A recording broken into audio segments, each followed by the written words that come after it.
Yeah. So I have created a small prototype using Splash. Okay.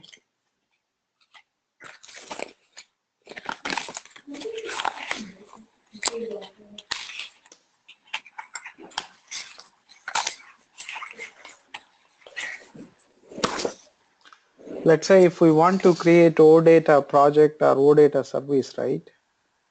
All of Mm-hmm. it starts from a application, whether it is a desktop application or mobile application.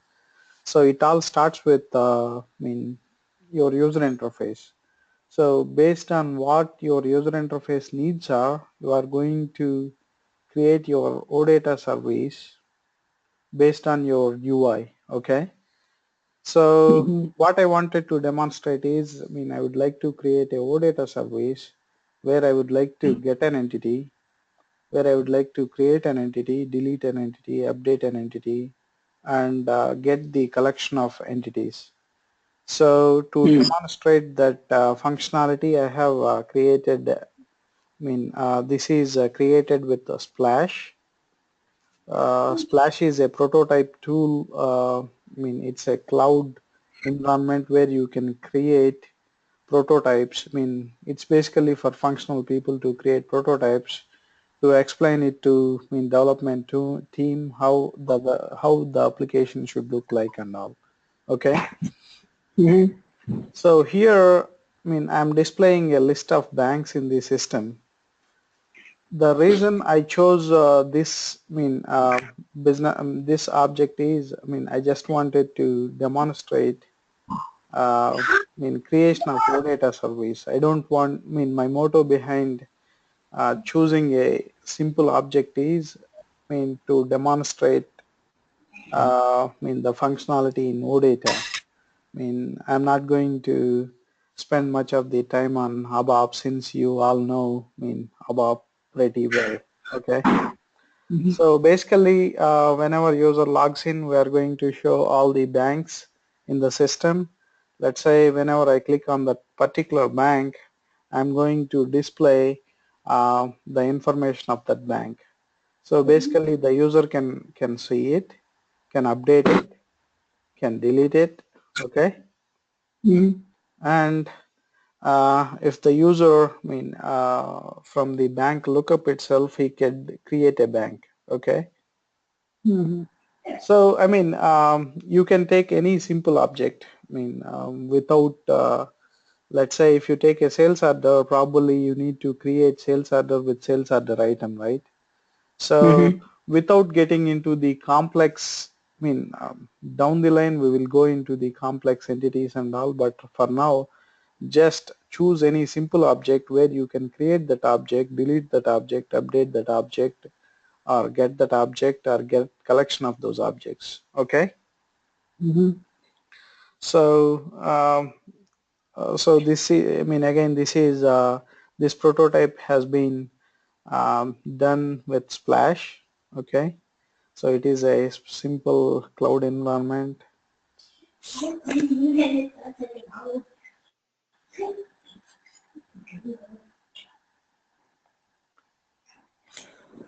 Okay, yeah. Can you mute from your side if you have any questions so that you can unmute and ask the questions? Okay.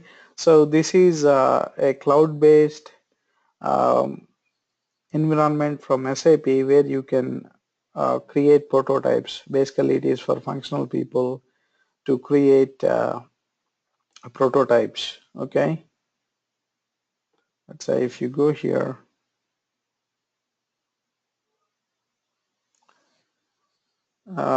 as I told you, SAP UI5, if you write application once, you can port it to desktop, mobile, tablet. So the same application, if you see, right? So the same application can be accessed it from tablet, from mobile, and from desktop. So that is one advantage with SAP UI5 libraries. So most of the libraries are responsive. So if you build an application with SAP UI5 libraries, you can port it to any device you want. Okay, so that is the Splash part of it. So let me just log into ECC system.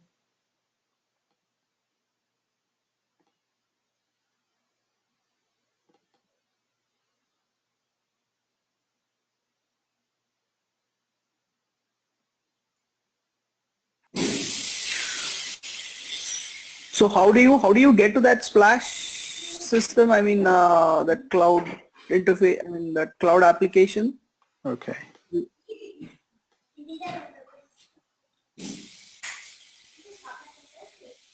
Is it freely available or Yeah. experience Splash.com? And anyone can create a project from it, is it? I mean, do they have their own databases and things like that? No, it does not have any database, but you can just upload your data through spreadsheets and all. Oh, I Uh, see. so you can create all the data. Okay, it has Uh-huh. all the tools uh, to edit, to create your own data so that you can show real data in the prototype. I mean, it is just make you feel that it is real, but it is just for prototype. I mean, instead of me explaining on a blackboard or something, if I come up with this prototype so that I can share it with anybody so that they can get a feel of how the application is going to look like and all. Okay. I see. Okay. Um, so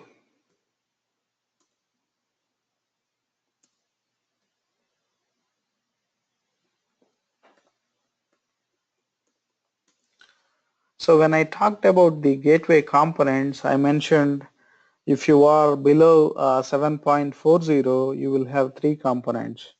One is gateway core, and the other one is IW underscore FND, that is foundation server. The other one is IW underscore BEP, that is backend enablement provisioning. Okay.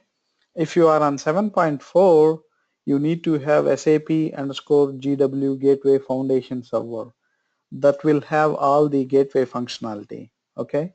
Since this is SAP 7.4 system, let's see what components it have. Okay.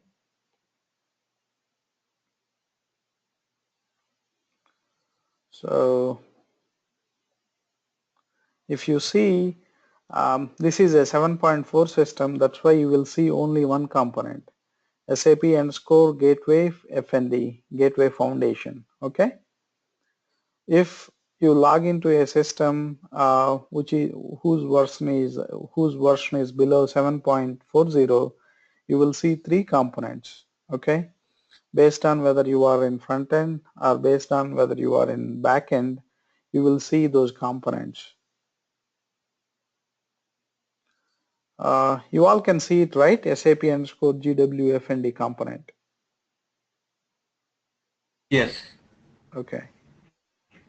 So before you start development, you should have those components. Then only you will get to a gateway service builder transaction and all. Okay.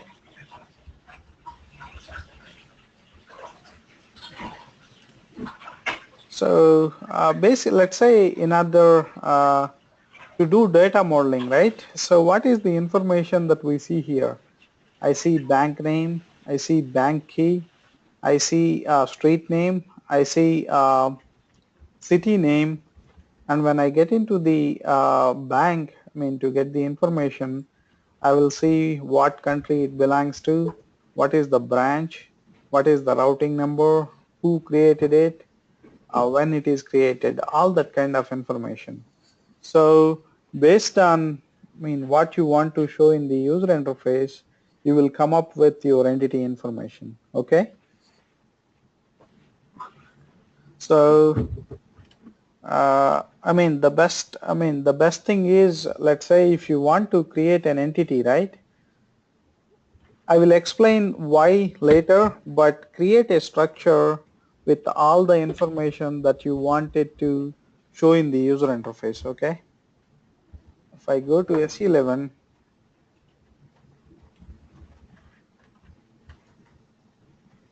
So I created a structure with all the information that I wanted to show in the user interface. Basically, it has a bank key, name of the bank, street, city, state, what is the country, what is the bank number, bank branch, routing code, who created it, on what day it has been created. Okay. So let's say if you are going to create a OData service which consists of 10 entities, right? Create 10 structures um, and put all the information you want to see in your entity in that structures. Okay. So I will explain you later why you got to take this approach. You can create without structures too, but my suggestion is to create a structure and from that structure you create an entity. Okay? Any questions? So now I'm going to create the OData project. So this is the transaction.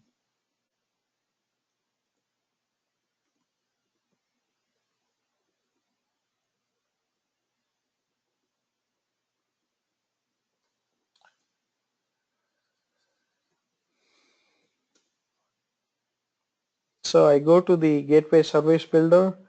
So when we discussed Gateway Service Builder, the development approach is, the development approach in Gateway Service Builder revolves around projects.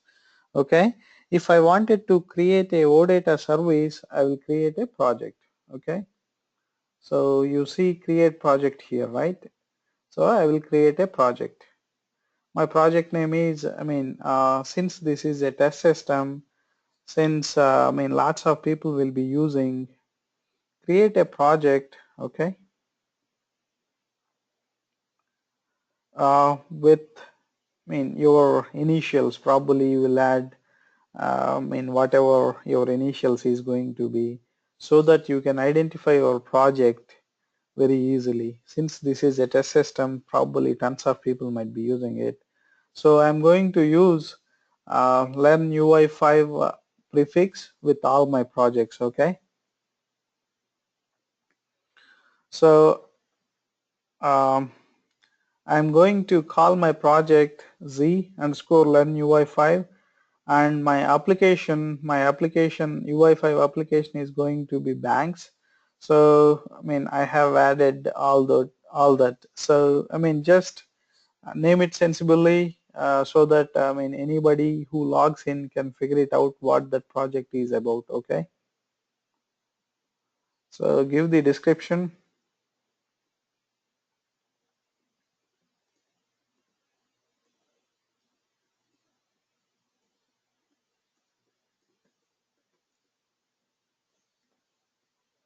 Okay. So the project type is, here just choose a service with SAP annotations. Generation strategy is standard. All those are, you don't need to change it. Just give the project name and the description of it. Choose any project. I have created this package for myself so that I can see all the development objects at one place. Okay. So now I create the project. My project name is,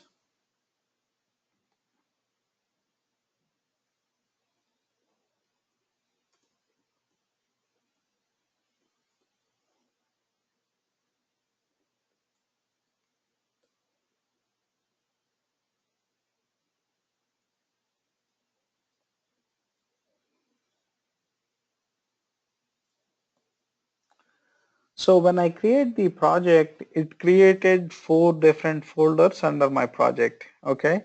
Let's see one by one. If I go to the data model, okay, um, here you will see entity types, associations, and entity sets. Okay. Under data model, this is where you are going to create your entities, entity sets, and association between the entities and all. Okay. And you have service implementation, you have runtime artifacts, you have service maintenance. Okay. So let's see if I wanted to create this application, right, I need, here I don't need two entities. I am just fine with one entity because all I am doing is I'm going to display list of banks. Whenever user clicks on one particular bank, I'm going to display information belong to that bank. Okay. At the same time, I'm giving flexibility to user to create, to update, to delete, uh, to get, and to get a collection of banks. Okay, so in my case I just need one entity. Okay, so how you know how many entities you need? Because when you look at a UI application, probably you can better understand how to do data modeling and all. If there are two or three different objects in your UI application, you end up creating two or three different types of entity types. Okay, let's say if you are displaying sales orders, and whenever a user clicks on sales order, you will display sales order items, right? So in that case, probably you need two entities, one for sales order and the other for sales order item. So this boils down to, how many number of objects, distinctive objects in your UI application, those many number of entities that you are going to create. Okay. So in this case, I'm not going to create multiple entities because I just need only one entity. Okay. From the data model, right click on it. You can create an entity from the DDIC structure. Since I have already created my structure, okay, import DDIC structure. So here you will give, what is the entity name that you want to create with. I want to call my entity as bank. Okay, whenever you are naming entities or the properties under it, right? Let's say if we are working in SAP, probably we will see some German names. In the structures and all, we will see some names which only people who works in SAP understands. But since these OData services are going to be served outside of SAP, just name the properties or just name the entities in a sensible way. Okay. I will give my ABAP structure here. Okay. So you will see all the attributes under that structure here. So basically you will choose, okay, you create the entity from the structure you have already created. Okay. So you will see what is the field name, what is the type of it and all. So okay, so here you can choose either as a property or a key or ignore. So I will choose my bank key as the key of my entity. Okay, and all the other properties I'm going to keep it. I'm not going to ignore any of the properties. Okay. Whenever you give the structure, it changes the object name, so put it back to whatever the entity you want to create. I want to create my entity with name bank. Okay, and you check this checkbox as entity type. So basically I am creating an entity type. Okay, so if you see one more thing here, right, I'll show you.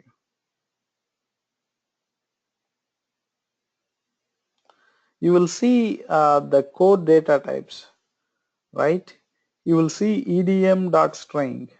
Let's say if the ABAP data type is char15, it will, whenever you create the entity, since the entity follows entity data model, it will try to pick up the right data type in the EDM data model. Okay, since we have character, it changes to string with length 15. The bank name is char60 in ABAP, so it tries to get the corresponding data type in the EDM data model, that is string, and the length is going to be 60. So if you see created date, we will have datum here. So in the EDM data model, we don't have any data type called date. We have date and time. So it tries to pick up the corresponding data type. Most of the times it gets it right. Let's say if there is any problem, you got to adjust. Okay. So let's see. So now I have created my entity. You will see it under the entity type. Okay. And you will see the properties for that entity. Okay.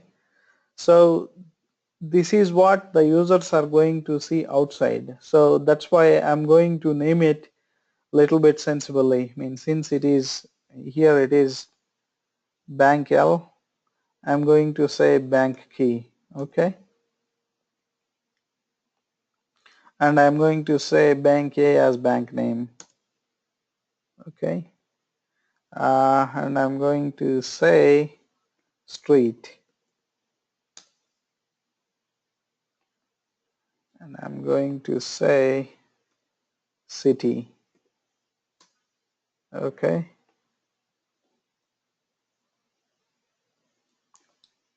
State.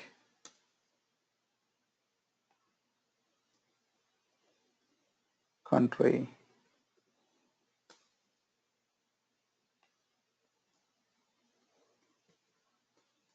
Bank name. Bank name. And this one is branch, so I'm going to say branch. Okay.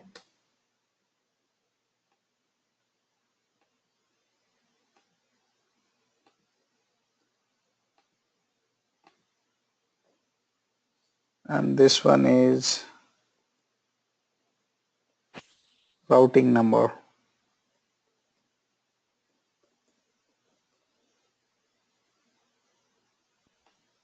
This one is, I mean, if you are working on ABAP structure or ABAP data type, you will see, if you see name, ER name, probably you will know because it is a data element inside SAP. But if you are nothing to do with SAP, probably people don't understand what ER name and ER date will be. That's why uh, you are going to change these names to something sensible, something in English.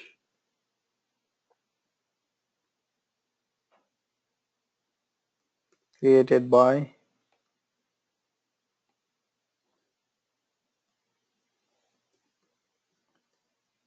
Ted at created on. Okay. So what I have done is I have created an entity called bank. Duplicated, right? What is that? Second one, bank name. Okay. Second field name is bank name, again the bank name. Okay, it is bank number.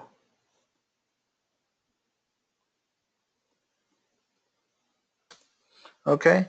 What I have done is I have created an entity bank. Instead of creating it, I mean, I used a structure, I mean, database dictionary structure to create my entity. Okay. So you will see the property here, you will see the ABAP field name, and you will see data type in the entity data model. So if you go here, okay, since this, I'll show you.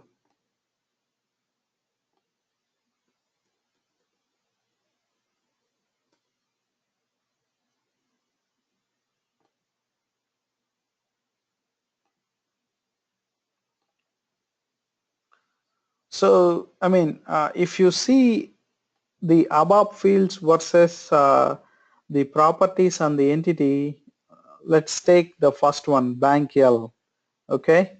It is of length 15 and character type. Here you will have bank key. The EDM data type is string. So the corresponding data type for char in ABAP is string in the entity data model, and the maximum length of it is 15. So you will have other properties here. I will explain it later. Creatable, updatable, sortable, nullable, filterable. So you will see the corresponding data type of the, corresponding above field name, bank L. So if you come to the bank name, the data type in EDM, entity data model is string, and the length of it is 60. What is the corresponding above field? Bank A, okay? So basically, it creates an entity based on our structure, okay? Did you get it up to this point?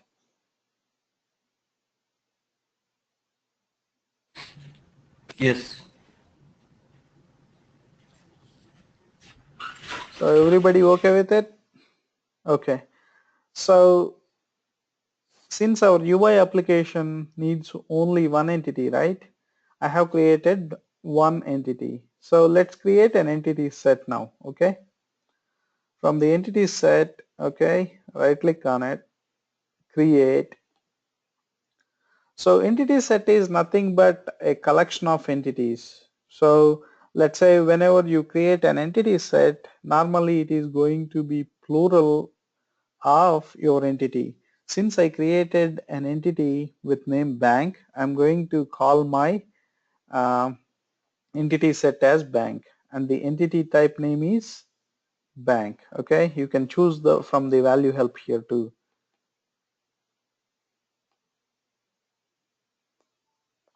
So that's it. So basically your entity set is going to refer your entity. Okay, so let's say even if you make some changes in the entity, it automatically get reflected in the entity set, because entity set always points to your entity. Okay, so whenever you want to add some properties or delete some properties, update some properties, you are going to update at the entity type level, okay, so that the entity set also get updated, because the entity set always points to the entity type. Okay, so since my SAP UI5 application needs bank information, I have created an entity and I have created an entity set. So the way I name my entity is bank, and the entity set name is banks. It is just going to be plural of your entity. Let's say if your entity is sales order, your entity set name is going to be sales orders, because sales orders entity set contains collection of sales order entities. Okay, so I have created an entity set. Okay, so the Gateway Service Builder is a design time tool where you create entities, entity sets, you create associations between the entities. Okay, this is what you do. Okay, so once you are done with designing your entities, entity sets, associations, navigations, okay, you are going to generate the runtime objects. Okay, we will see what will happen when we generate the runtime objects. Okay, click on this button.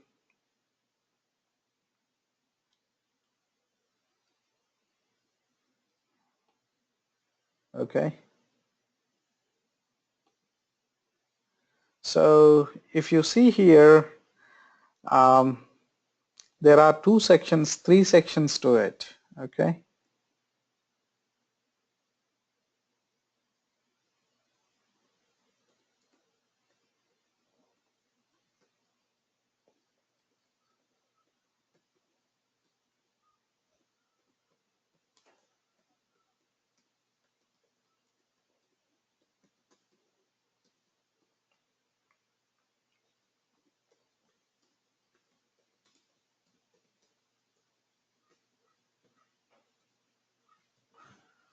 so what it will do is it will create a model provider base class, and it will provide a model provider extension class. Okay, so you can change it here. I'm going to get rid of this extra Z. Okay, I will explain what this these classes means to us. Okay.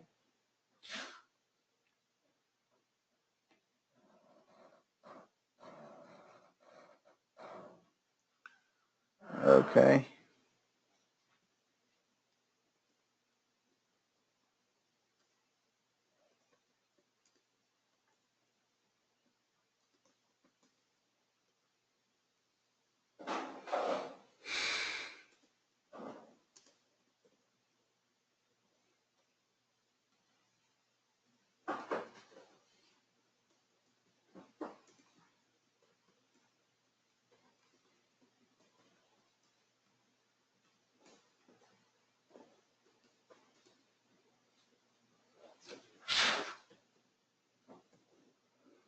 Here under the model provider class, it will create a base class,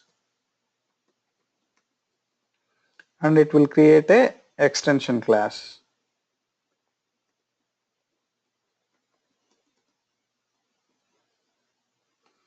So even under the data provider class, it will create a base class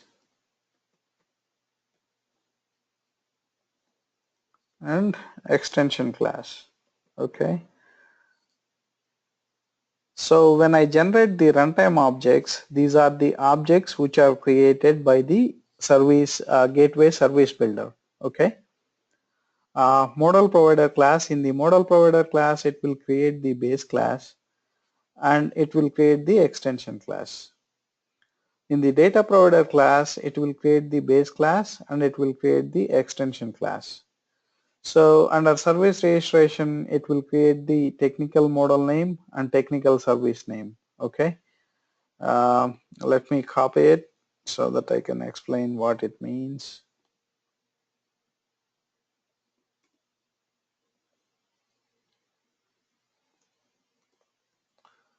So you can name it, I mean, basically if it is model provider class, I mean it says MPC. If it is extension class, model provider class extension, it says that MPC underscore extension towards the end. So whatever in front of it, you can change it, but just keep these so that, I mean, even after you develop, somebody else will understand it easily. Okay.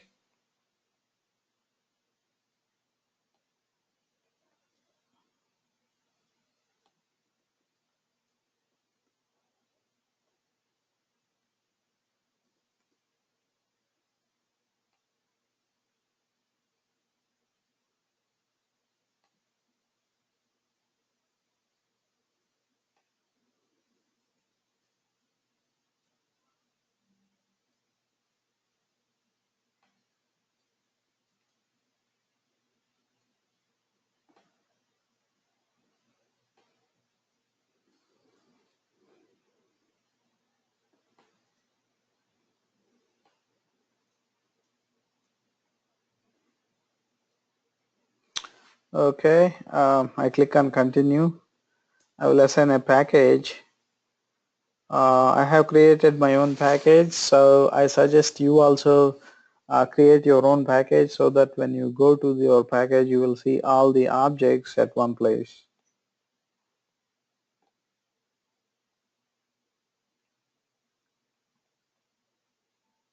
Okay. So I generated the runtime objects. Okay. Under data model, under entity types, I have created an entity type called bank, and under the entity sets, I have created an entity set called banks. Okay. And I generated the runtime objects. So under the runtime objects, you will see what is your technical model name, what is your technical service name, what is the model provider class base, what is the model provider base class, what is the model provider extension class, what is the data provider base class, and what is the data provider extension class. Okay.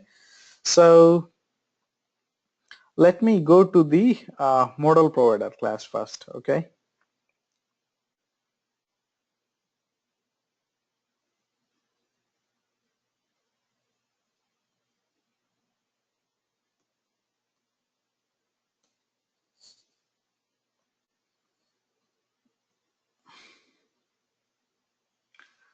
So everybody is aware of object-oriented ABAP, I mean classes and objects and all?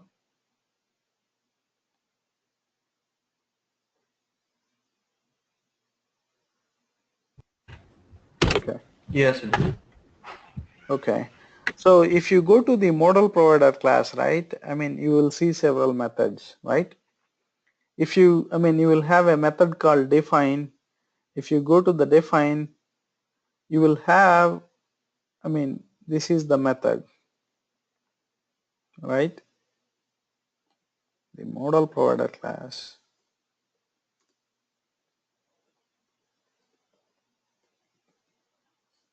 You will have a method define, I mean, which will have define bank. So basically it has, I mean, this means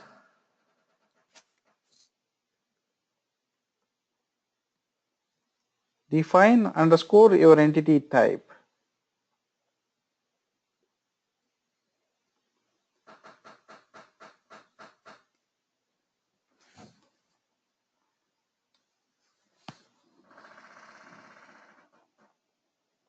One second, I'll come back.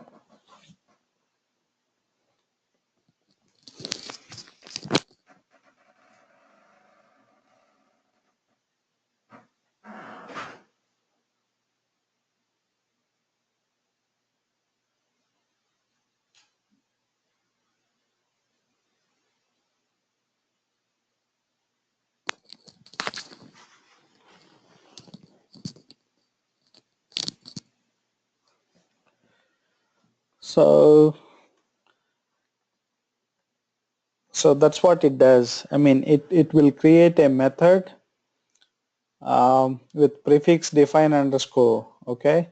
So if you go to this define underscore bank, right? Basically, if you see the code, I mean, could you be able to see it well, the font and all?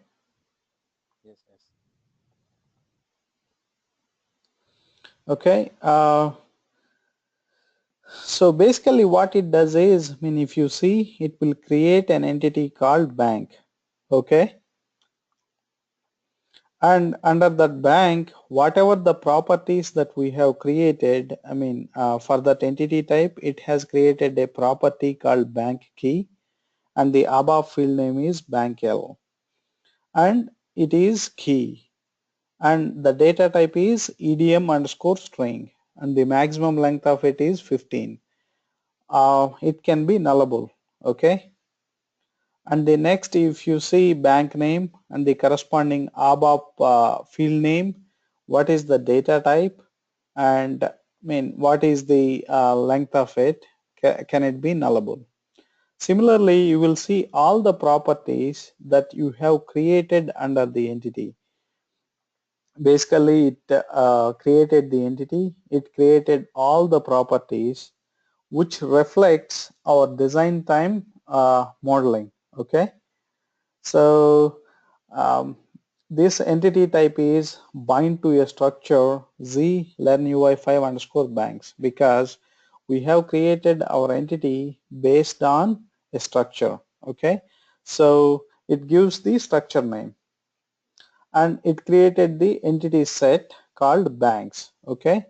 So basically whatever you see here in the entity type, right, the bank and the properties. So basically what it does is it create, I mean, runtime objects for your design time modeling. That's what it does. So it just reflects, I mean, it just reflects whatever your design time modeling is going to be. Okay.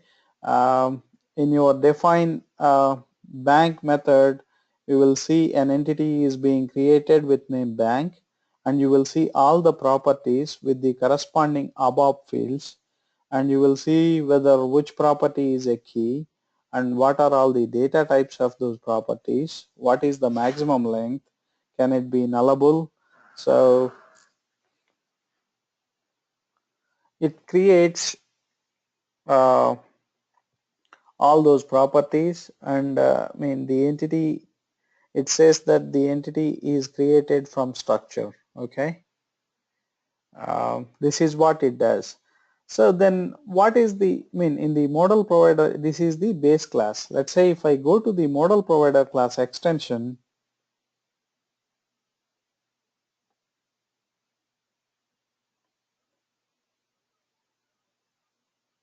all right,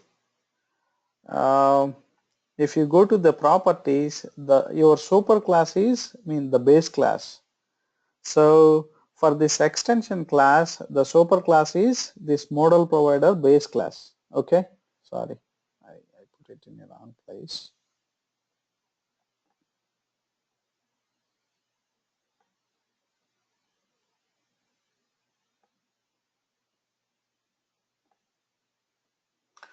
So basically for the extension class, the super class is going to be your base class.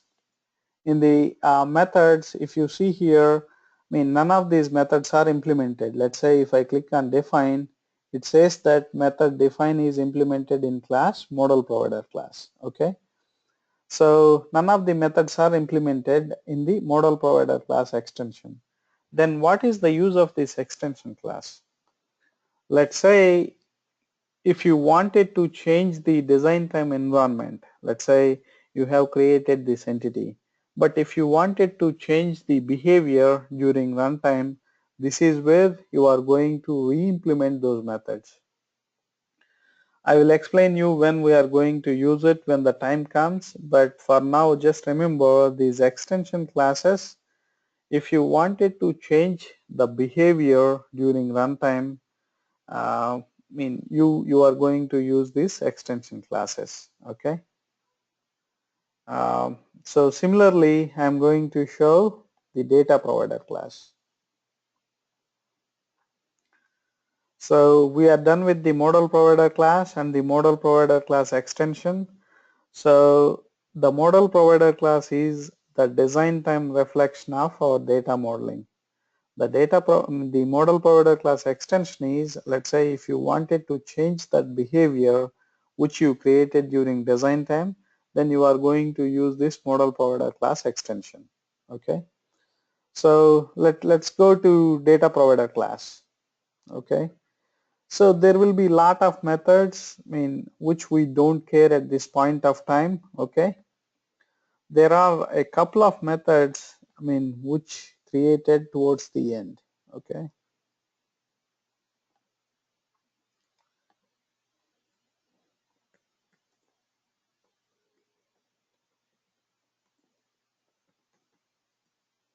so these are the methods.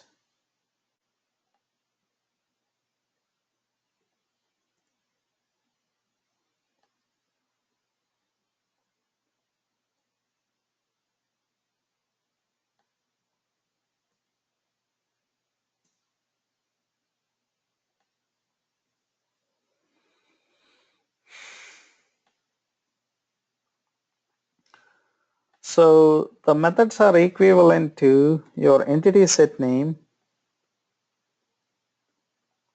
your entity set underscore create entity,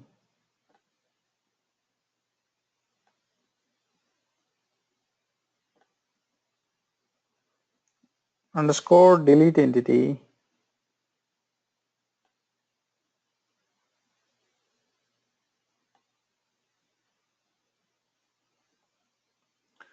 so similarly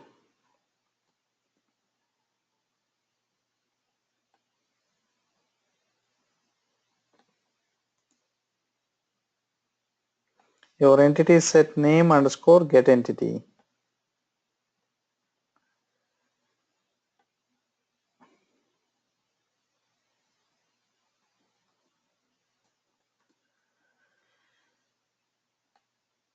Your entity set underscore get entity set.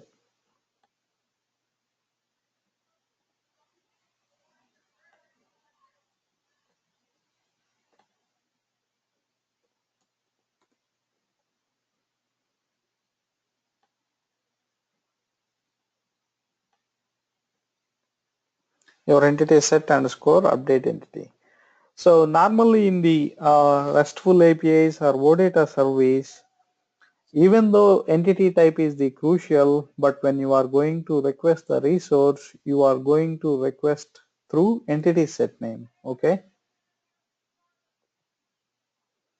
So when we talked about the uniform interface constraint of the RESTful API, we said that, okay, we are going to use HTTP spec to do CRUD operations on the resources. Okay, what are those CRUD operations? For create, read, update, delete, right? So, Yes. um, so for create, okay, for HTTP post,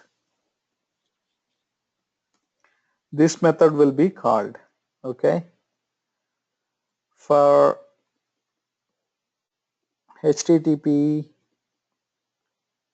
delete, this corresponding method will be called.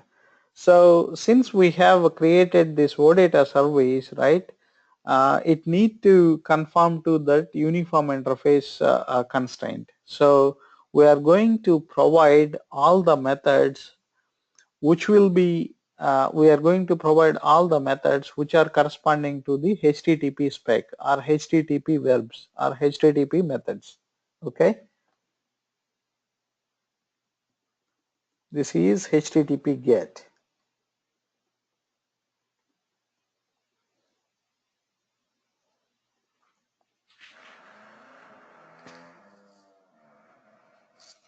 One second, guys.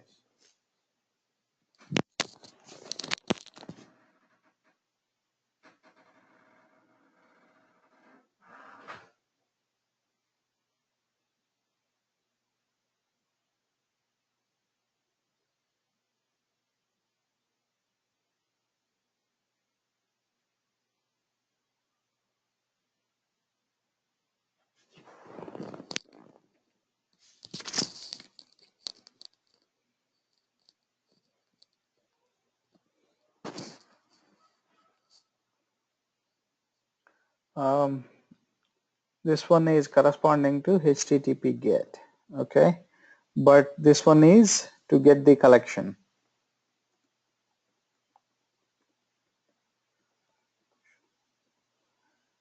This one is HTTP put. So in short, if I wanted to create a bank, this method will be called. Okay, banks underscore create entity. When I want to delete a bank, this method will be called. When I wanted to get an entity, this method will be called banks underscore get entity. If I wanted to get collection of banks, this method will be called. If I wanted to update an entity, update a bank, this method will be called. Okay, this method will be called. The HTTP methods that I use to create is HTTP post. Since we said that whenever you are using RESTful API or OData service, we are going to use HTTP spec to do the CRUD operations, create, read, update, delete. So when you, how do you use HTTP methods? If I wanted to create, you will use HTTP post. If you want to delete, you use HTTP delete. If you want to get it, you use HTTP get. If you want to get the collection of banks, you will use HTTP get. If you want to update a bank, you will use HTTP put. Okay, so these are the HTTP methods and the corresponding methods in the data provider class which will be called. Okay, so this is about the data provider class. There are lots of other methods which we are going to discuss in the later part of this course, but for now just concentrate on this method.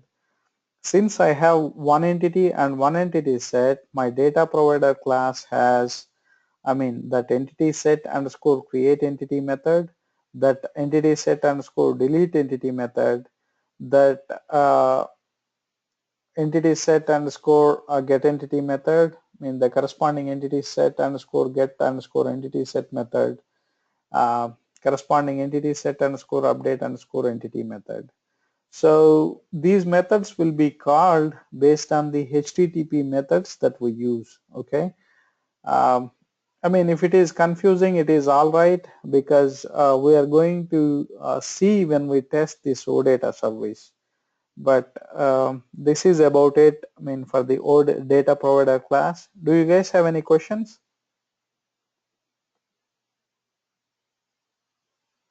No, no questions. Okay. So this is about the data provider class. Let's say data provider class extension. Okay.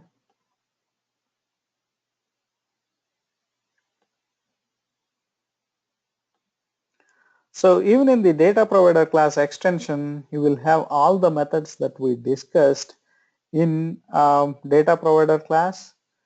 Okay, before we go there, even for the data provider class, right?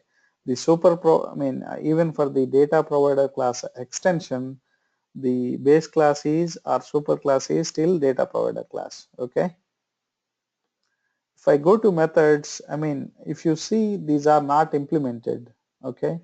When you click on the get entity set, it says that the corresponding method is implemented in the data provider class. Okay. If you go there, it simply says here that, okay, this method is not implemented. Let's say when you come here, it just raises an exception saying that the corresponding method is not implemented. Let's say as part of your application, if you wanted to get banks, you need to implement this method in the data provider class extension. So basically this is what it means. I mean, basically base classes are the reflection of your data, your design time data modeling. If you wanted to make any changes during runtime, you do it in the extension classes. Okay. Let's say if I wanted to get my bank's information from the system, I'm going to re-implement or redefine that method. Okay.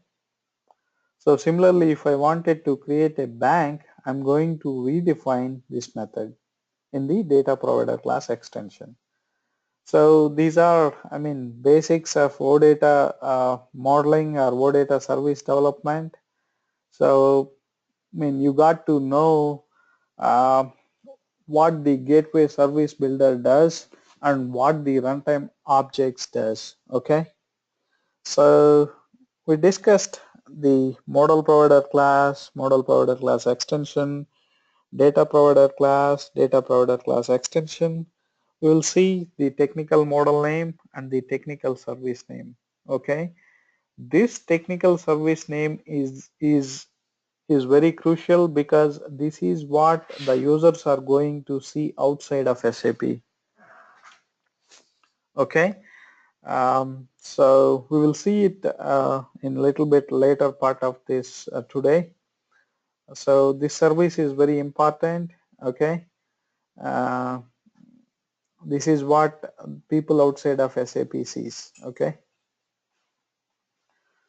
So what we have done is we have created a OData project so far.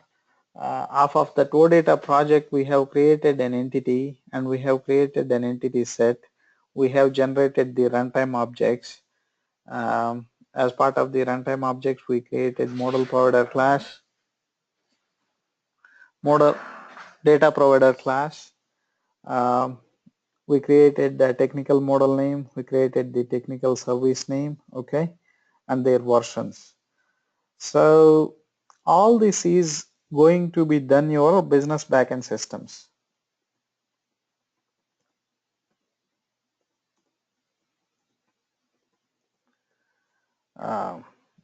In a central hub deployment,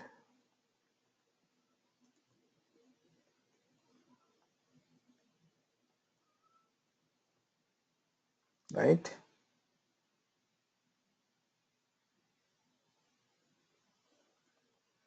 Gateway service builder, gateway service builder stuff.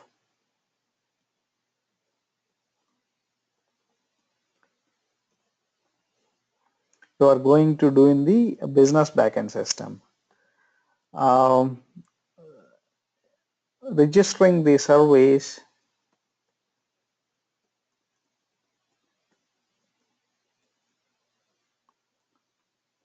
and maintaining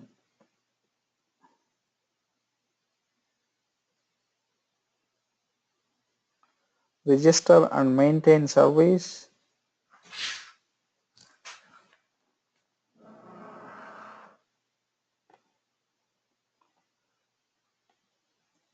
register and maintain the service in your gateway hub system.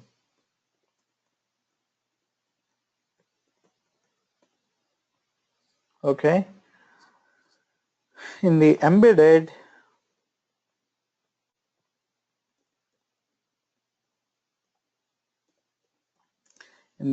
deployment, both happens in the same system. Okay, since we are following the embedded deployment because we only have one system where our data is going to be, okay, and that's where we create our OData services and OData projects. That's where we are going to register and test and maintain those services. Okay. So far I have created my OData project. Okay. I have created an entity and entity set. I have generated the runtime objects. That is the gateway service builder part. Let's say if I wanted to register my service, okay, I go to this transaction.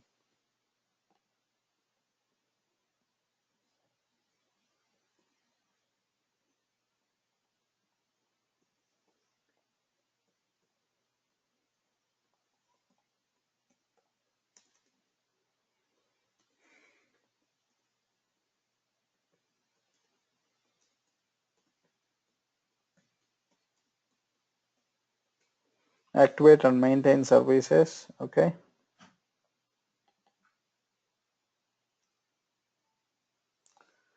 So in the activate and maintain service, you will see add service. Okay.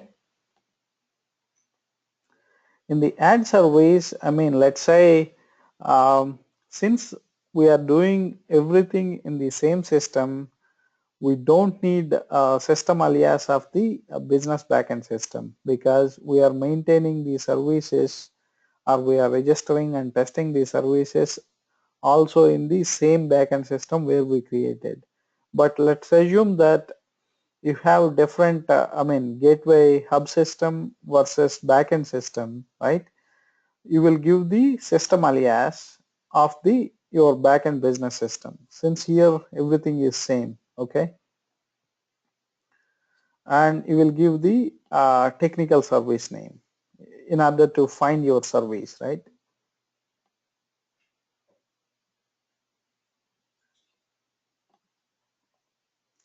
Okay, technical service name. So I mean, remember this, I mean, I have given a system alias called ERP. Okay, so I can find my service. I mean, this is my service name, right? This is the service name I created when I generate the runtime objects, right? So what I'm going to do is I'm just going to double click on it so that it will register the service in the system. Okay, here you will see technical service name, um, external service name, what is your model name, and I mean what is the package and all. Okay, so this is what called registering or adding a service.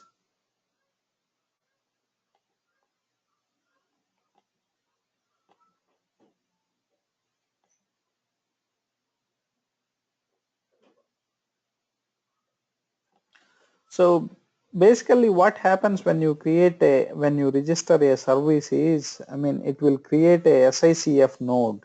Okay. If you go to SICF,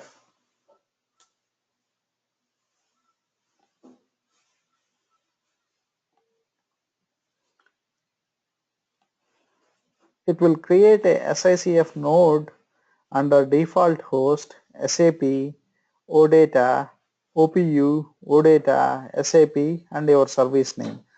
So this is the SICF node which will be exposed to outside where users are going to use it. Okay, so whenever you create a service, it will create a SICF node, okay, with your service name. Okay.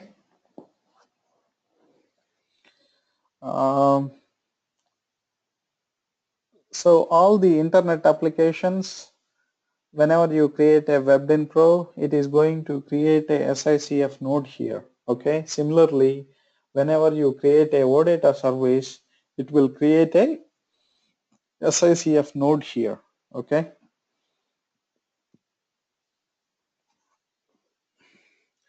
So this is what users are going to see. Do you understand? Are any questions?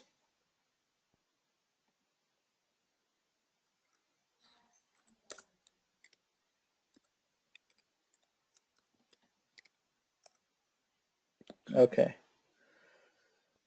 Okay. And one more thing is when I registered the service, okay, when I registered the service, I use the system alias. Okay.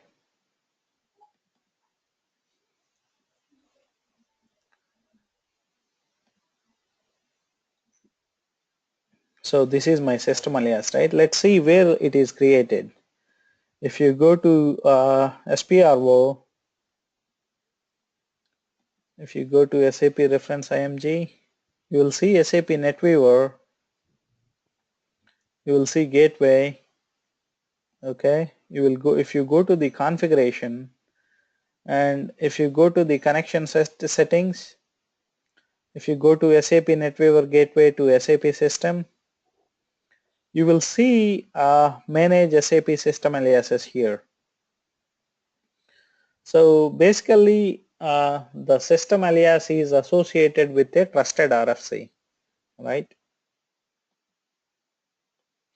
I mean, it does not make any sense when you are following the embedded deployment option, but let's say when you are working in central hub deployment option, right? From in hub system, a system alias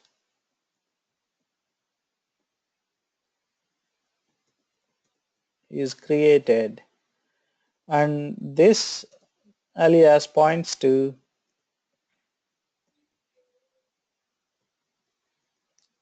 a trusted RFC, and this trusted RFC is this RFC connection is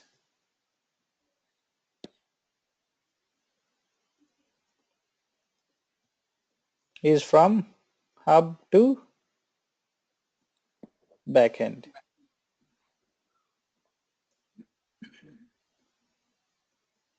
Okay. So now this system alias ERP that you gave, was it already created, or did you when you mentioned ERP it got created? No, it is already created.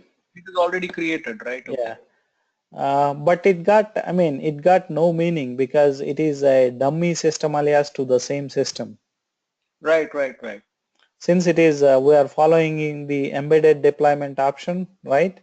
So right. A system alias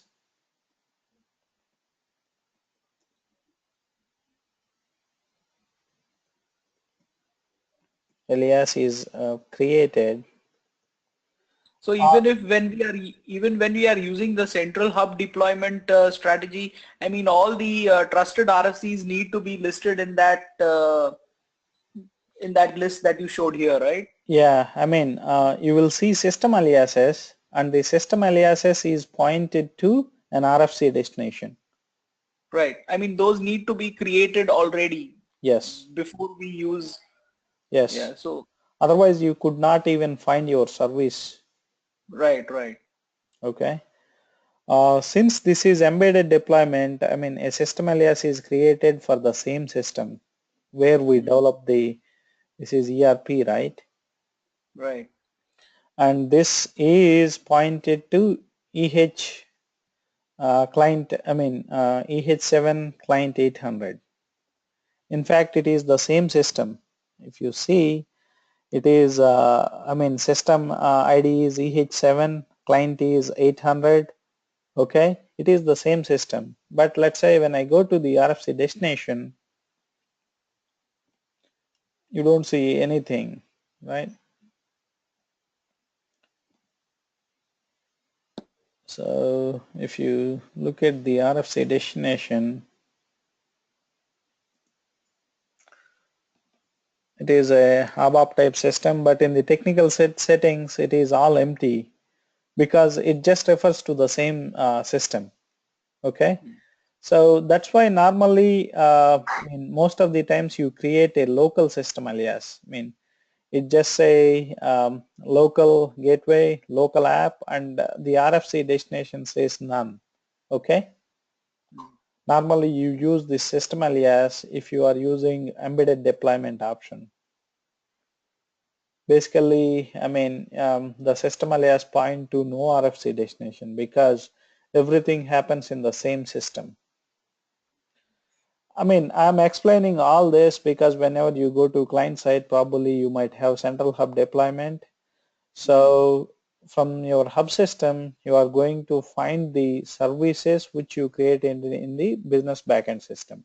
How do you create? How do you identify it? By system alias, and the system alias is pointed to an RFC destination between your hub system and your business backend system. Okay. Yep. So that is the basis / configuration part of it. Okay. Since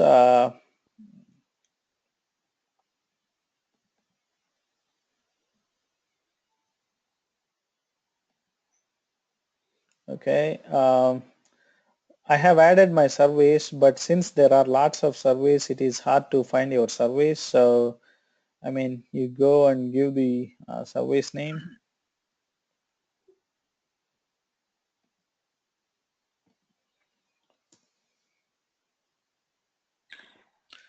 Okay, you chose your service name. In the bottom part of it, you will see on the right hand side, you will see the system alias. Basically, if you are in the hub system, this system alias will tell you where the service is developed or from where the service is getting data from. Okay, let's say in the hub system, probably somebody asked a question earlier. Okay, so this is it. I mean, let's say if you have the same service name from two different systems, let's say if you choose a service, how do you know to which system it is getting data from? Based on the system alias, and the system alias points to RFC destination, and that RFC destination is a trusted one, right? Okay, so you will know from which system you are going to get the data from. Okay, and on the left hand side in the bottom part you will have call browser and gateway client. Okay, gateway client is a tool where you can test your service. I mean, all the operation you can test it. Okay, so I will go to the gateway client. So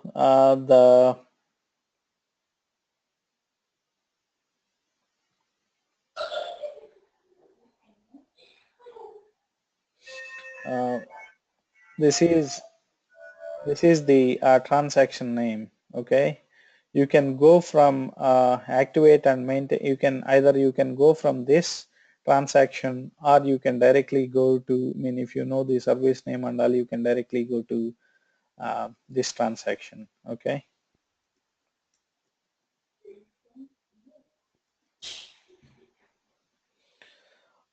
Even though we are following embedded deployment option, I'm going to give you all the details so that even if the architecture is, most probably the architecture will be different at your client side, so that you know where to test your service, which transaction exists in what place. Okay, that is very important.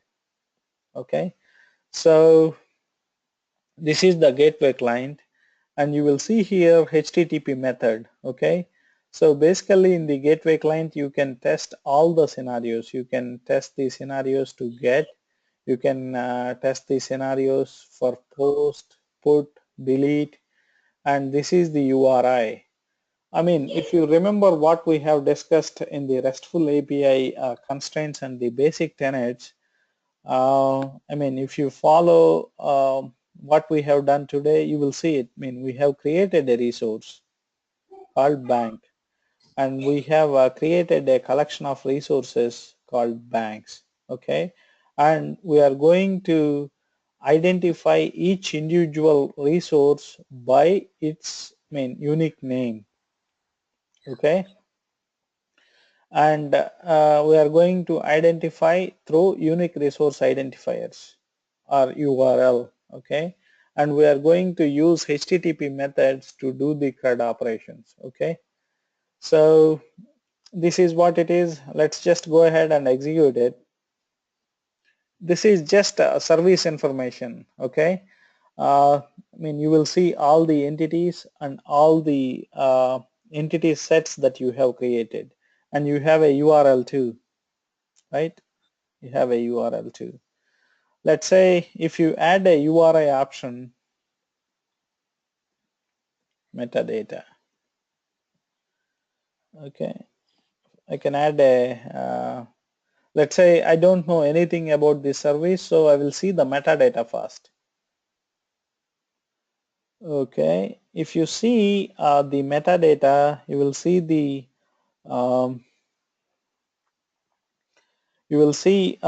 service name, you will see the entity type, and you will see what is the key of it, what is the key, what is the entity key of this entity type, and what are all the properties, what is the type of it. Here you will see only entity data model types. You will see whether it can be nullable, and you will see what is the maximum length of it. You will see all those things. Okay, here I will see the entity set name is banks, and you will see all that stuff. Let's say you have a URL too. Basically, when we talk about it, the real power of OData services is not inside SAP. Let's say if I go outside of SAP, okay, so it asks me the username and password. So you don't need to know anything about SAP. As long as you give this metadata to somebody, they will understand. Okay, if they are familiar with a RESTful API, they will see, okay, what resources or what entities I do have as part of this service. Okay, I do have bank entity, and what is the key for this bank entity, bank key. What are all the properties and what are all the data types, and so you will see everything here. Okay, you might have done function modules, you might have done class methods, you might have done bodies, everything, right? So what is the difference between OData services, and what is the difference between these function modules and class methods? Even when you write a function module, you can get all the bank's information, you can get a bank information, you can create, you can delete, you can update, all that stuff. So what is different in OData? Can anybody answer? Basically, it exposes to the outside the SAP. Okay, that is one.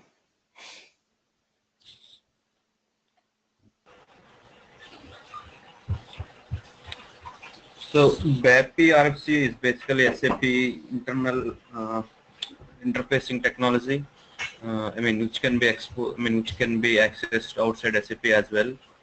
But the main difference OData test services is it it supports in different format, different representations like JSON, XML, and it can be exposed to the outside world.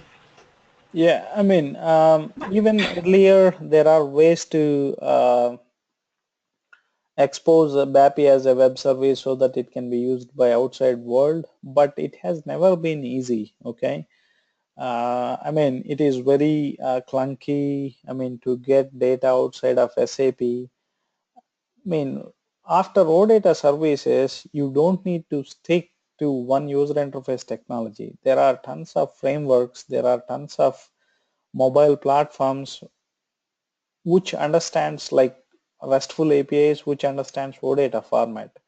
Once you bring, SAP data outside of SAP, there will be lots of frameworks which will add advantage. Okay, so I mean the client don't need to stick to one user interface technology. Let's say today we are talking about SAP UI5 or Fiori. In future, let's say if there is some superior or good UI framework technology which can understand SAP, which can understand OData RESTful services, they can just get done the user interface technology in that. Okay. There are little bit differences. When you talk about class methods, function modules versus OData services, in terms of statelessness and all. But this brings lot of flexibility to the customers to do their UI in whichever way they like, as long as those user interface frameworks understands RESTful APIs or OData. Okay.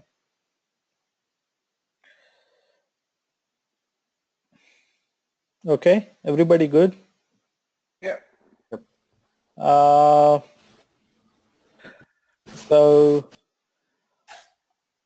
we will see how to implement the corresponding methods that we talked about today, probably tomorrow. I think that is it for today. If you have any questions, you can go ahead and ask before we conclude this today. Sudhir, the URL that you copied and pasted in Chrome and we checked the metadata, where did you get that URL from? Okay.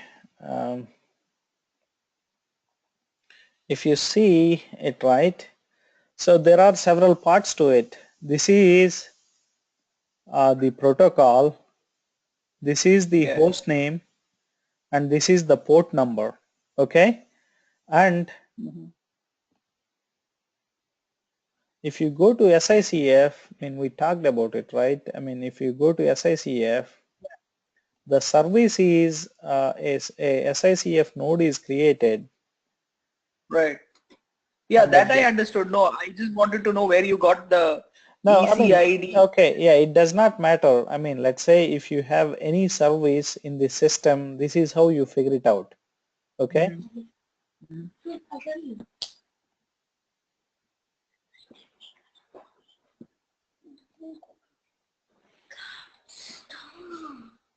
So the default host, this is the default host, right? Right. So this is the host. This is your host information. Okay. Okay. After that, under SAP, OPU, OData, SAP, OPU, OData, SAP, and that after that your service name. Okay. Yeah. This is how you figure default. it out. Yeah, the default host URL. Where did you get? Can you just show me that? You will have at the test mode led by client. Just now we saw it. You will have the host name. What is that? gateway client, we are trying to test all the methods, right? CRUD operations. Yeah, you will get it there, but I mean, even the host name and port number will be, I mean, the host name and port number of this system. It will be maintained somewhere, I guess. SMTP. It will be there in system menu properties. Where is it? Status. Go to status.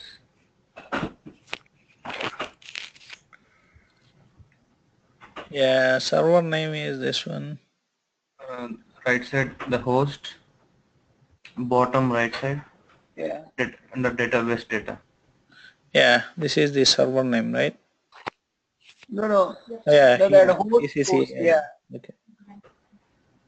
ECCADS.domain.com. Yeah, I mean, it is just the host name to get to the system, host name and the port number on which you can, I think it will be maintained somewhere. I'm not sure where it is maintained, but you can see all of it. And you will get this information even from the gateway client too, okay, when you Yeah, this is where we copied from gateway client. you will see the information of it from here too, okay. Okay, in the gateway client, right? Yeah. Yes. Okay. So let's go ahead and I mean, call my this is how, let's say if you want to get entity set, if you want to request entity set, you are just going to enter the entity set name, okay.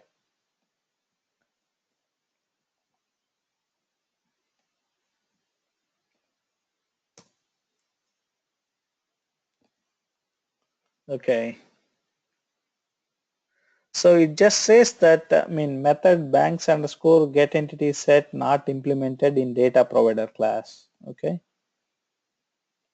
Where does it go? Let's say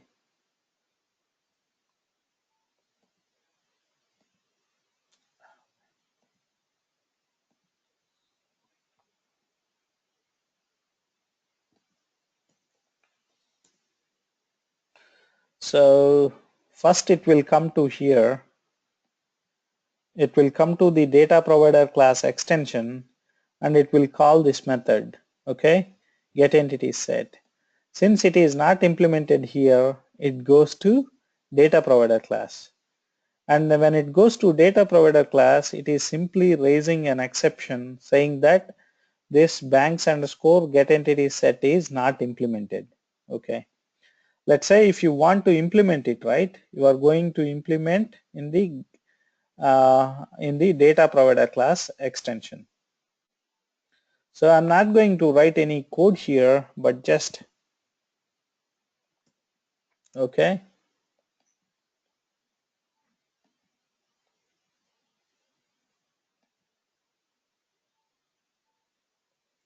So I'm going to add a system breakpoint. So let's say if I execute it. So it will come here, okay. Since I don't implement, it just don't give you any data, okay. So basically if you don't implement that method, it goes to the data provider class, and in the data provider class you are simply raising an exception saying that that method is not implemented in the data provider class. So I mean you are going to implement whatever the methods required for your user interface application inside data provider class extension, okay. You're good. Yes. Any questions? I have one question. So when you create entity type in NetWeaver Gateway modeler, so there is a default checkbox, right? as entity type. So what is the difference if we don't select that checkbox? Okay.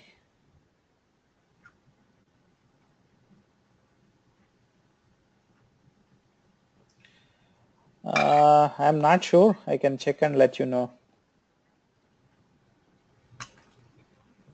Okay. 1 second.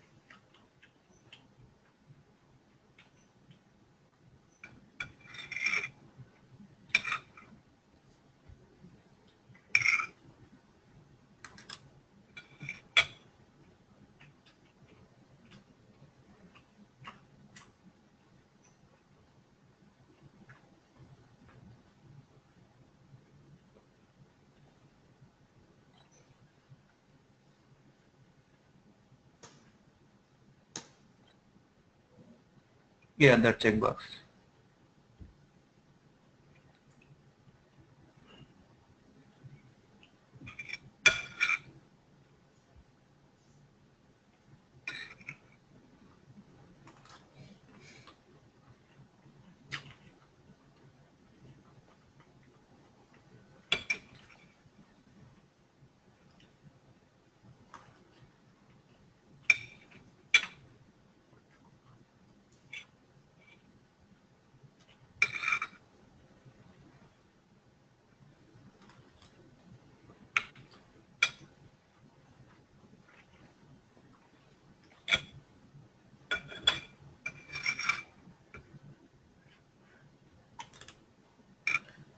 Okay. It is, I mean, there is a, when you create an entity type, you got to have a key. When you create a complex type, right, it should not have a key. Okay. You can create complex types without any key. Okay. We will see what Okay. those So complex yeah. types are used for. Okay. And when Basically, you yeah. yeah, and there are different ways of creating the entity types, right? One is Uh-huh. from web structure, and what are the other options?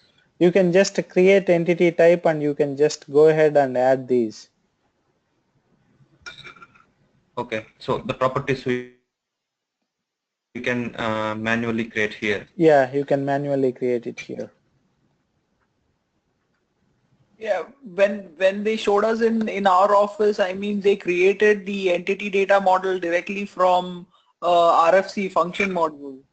Yeah, you can do it too. I mean, there are several options, but as I told you earlier, most of the times either your function modules are going to be I mean, too big or too small for the entity types that you are going to create. Only, I mean, people from, I mean, core ABAP background are going to do it. Um, I mean, most of the times you don't find function modules for the needs. Either the function module will be, I mean, too small or too big for your needs. Okay. This way, I mean, let's say if there is a function module, you can use it inside your data provider class extension methods. Okay. I mean, it's up to you, but I suggest that, I mean, you create a structure for your entities so that, I mean, all those structures will become handy when you are going to write code inside the data provider class extensions. Okay. Yeah.